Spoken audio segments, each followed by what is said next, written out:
It's an autobiography about I think it was a decade that I spent writing and waitressing, and wanted to write a book.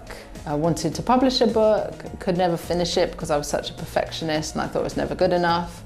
And that was the first thing.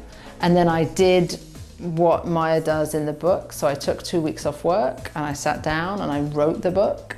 And then I self-published the book, and then I took it out to bookshops, and then I got a publisher.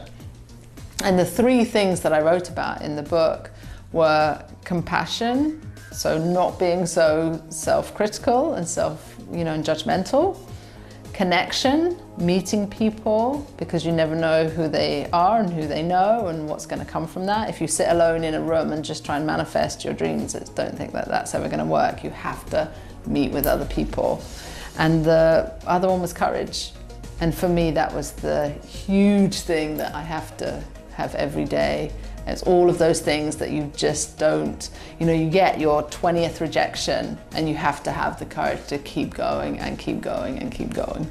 So I had a reader who literally did, and several readers did what Maya does in the book. And she said she was working in an office and she hated her job, and she read it underneath the table, and it's quite short, she read it in a couple of hours.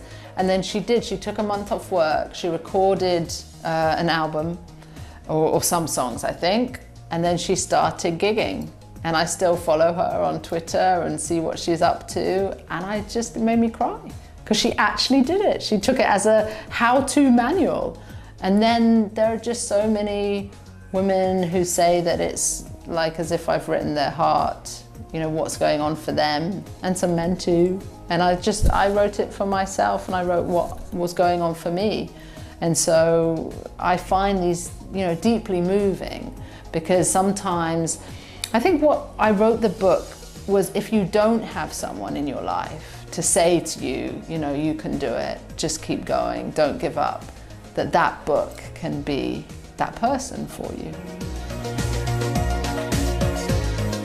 I love what you're doing here, and I hope that people come and find their inspiration and courage here.